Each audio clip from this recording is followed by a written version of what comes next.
friends and subscribers. This is your host Ram on the Cricket Happenings show today, um, and uh, uh, and I'm going to just do a cricket roundup. As you know, we have been starved of cricket for quite some time. Uh,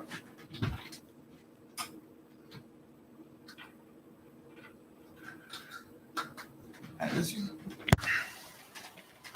And as you know that we have been starved of cricket for quite some time during COVID-19, but slowly but surely, slowly things getting back to normal. But definitely there is some movement that's happening as some of the countries' economies are slowly opening up.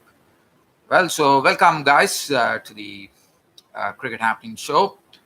I do have, I know that cricket happenings has not been very cricket, and we can say, my show has mostly, at least in COVID 19, the show could be called like a weekly cricket roundup because I don't do it on a daily basis, as you know. But as you know, there's hardly any West Indies are touring England. The team was announced. I shared that on Twitter. And now it's all about time to just start and speak about cricket. So the first thing that I'm going to start off with, let's first talk about the ICC rules. As you know, cricket is going to be played in a sort of a very, very different atmosphere now. There are not going to be any crowds to watch the cricket. The cricket will be played in front of an empty stadium. There would be no spectators in cricket. It's only the players. The players will be wearing masks, and besides that, I'm going to basically touch upon being a very avid cricket follower and a very cricket crazy guy. I would like are the ones which have really responded very well to.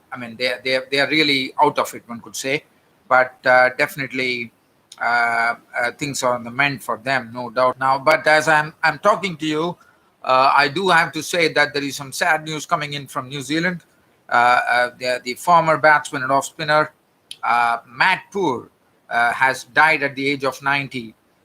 He played 14 tests, just for information. Between it was probably as to not use saliva on the cricket ball. As you know, saliva on a cricket ball is something which is it's going to be totally batsman dominated. Now, unfortunately, that is going to be the case, as we all know. So I'm going to touch on that. Now, as you know, the what really has happened is the one time, if someone there are two times that they can use the saliva per innings. It's not really used, if at all they use it. So the first time, if the saliva on the cricket ball, there'll be a warning from the umpires. And then, if the second time the saliva is used by the bowler's ball, then it would be a penalty of 5 runs, which will go against them. The opposition will 3 runs.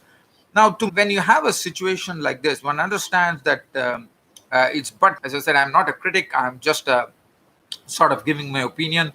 Why would you want? Why would you even want a saliva to be used on a cricket ball in this situation? I understand it would be probably batsman dominated. As you know, saliva is very important for the bowlers to actually shine the ball. So once you get the shine, the ball starts swinging. To me, I think they should not even allow the saliva to be used in such a situation, because you never know. So I'm a bit. I'm not. As I said, I'm not a critic, but it's my pure opinion on this cricket show that, according to me, saliva should not even have been allowed in the first place. Anyways, so that's the thing, and also, and that is something that the authorities have to look at. But well, if that's the thing that ICC has decided, well, probably that is the way cricket is going to be played. But as I said, cricket is going to be played under a different atmosphere. Masks are going to be there. There's not going to be anybody once a wicket falls or any excitement happens. There's not going to be any high fives done. Nobody is going to just a matter of just acknowledging that the wicket has fallen. There has to be going to be social distancing. I mean, social distancing is something. So probably when you talk about social distancing, I think the forward short leg and the silly point to me is not social distancing, because you're at very close proximity to the batsman. So probably we are going to have a different situation where the silly point or the short leg is going to be much become like a deep forward short leg. I mean, something that cricket would be coining some new terms in cricket, I reckon, like a deep silly keeper probably can't be near the batsman, so there'll be social distancing. He has to go probably much behind. But what happens? So now the question arises here. When I can understand when the pace bowlers are bowling, the wicket keeper is far behind the wicket to keep wickets. But what happens here? The spinners are going to be bowling the dibbly dobblies. So basically, they are going to just toss up the ball. The ball is going to turn and is going to elude them. So basically, I think it's going to be an unfair advantage that the batsmen are going to be having, because I mean, if a spinner is bowling, the batsman will not really have any second thoughts, all down the wicket, and is going to dance down the wicket. So I'm expecting a lot of runs to be coming, a lot of sixes might be hit of the spinners. But I think it's going to be very interesting, because I think it is going to be the same for both the teams. So it's going to be equal. So I'm just looking at a scenario in COVID-19 cricket where the social distancing is going to be practiced. And this is something which, I've never seen. Nobody has said this. But I've been thinking about what to talk on this particular cricket show, and this is what tells me the slips could be a bit behind, so that should not be an issue. But I think the silly point and the forward short leg would not be social distancing. It will be a deep forward short leg and a deep silly point. And also, if any of the bowlers would like to keep a silly middle, it's going to be spread out. So probably common term in cricket during COVID-19, a deep forward shot, like a deep silly point, a deep slip should be deep third man, deep mid wicket, deep square leg. So everything could be deep. So, and that would be like social distancing. Well, they are going to be wearing masks. There's no doubt about it. So, I'm sure they should be wearing masks, because this is not something which I know about.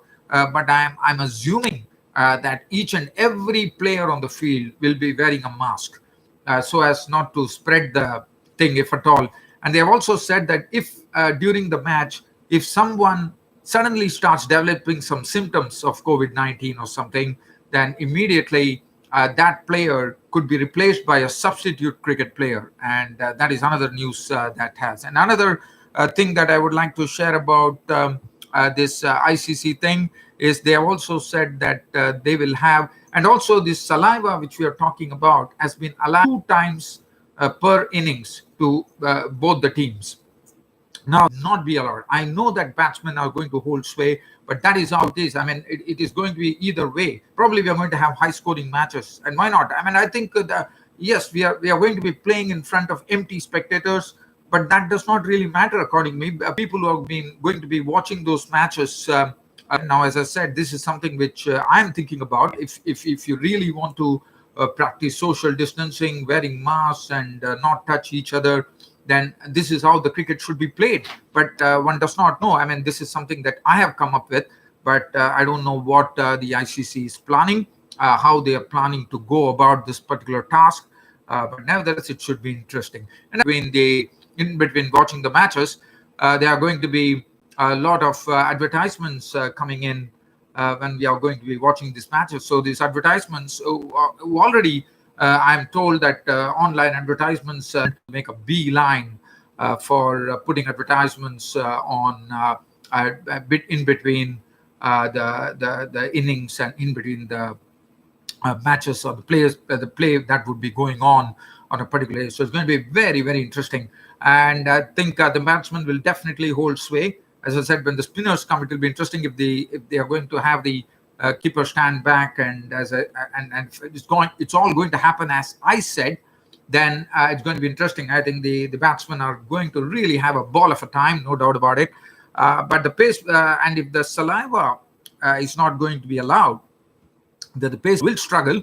But nevertheless, I think it will be interesting. I think if at all ICC is watching this cricket video of mine by any chance, any semblance of a chance, I would say, because I know I'm not a big cricket, what do you call, something like, I'm not someone in the cricketing world to see that. If at all ICC sees it, I would implore the ICC to say, please don't use saliva. Yes, we have been having a lot of theories floating in with batsmen, with a lot of former cricketers speaking about it.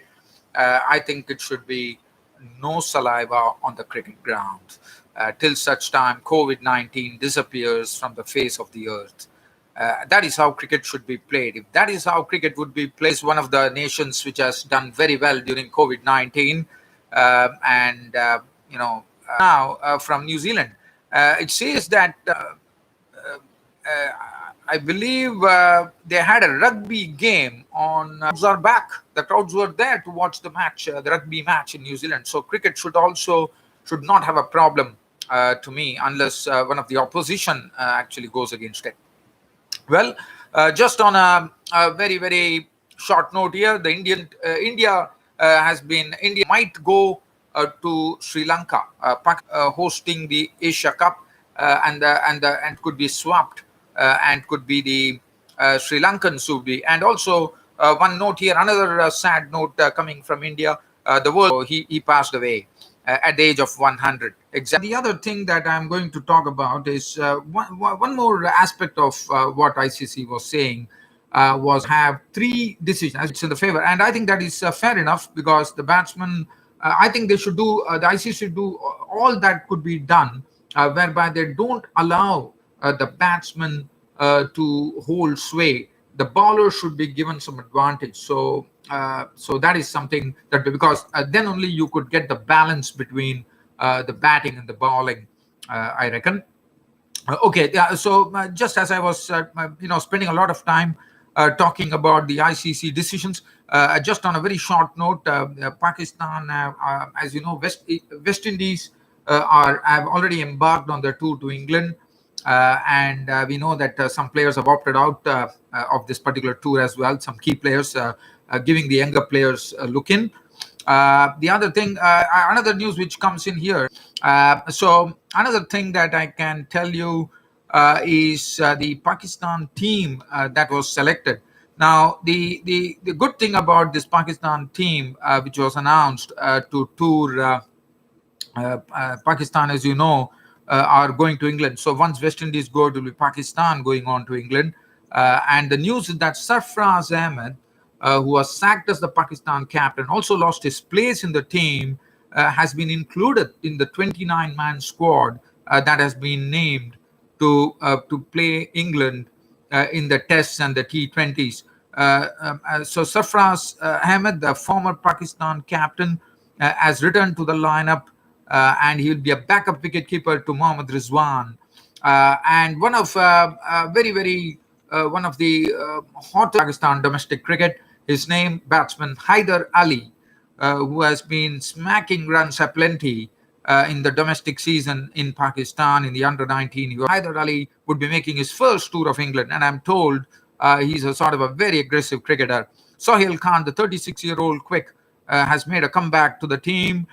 So of players, 29 players have been selected, which is not normal normally, but probably during COVID they have been given the option of selecting a big team. But also for the T20s, Hassan Ali, Ahmed Butt, and Usman Qadir, the son of Abdul Qadir, have lost their places in the team. Let's talk about Haider Ali. Haider Ali, this brand new face, he plays for Peshawar Zalmi in the Pakistan Super League, and he has been doing, as I said, he has been doing very well in domestic cricket.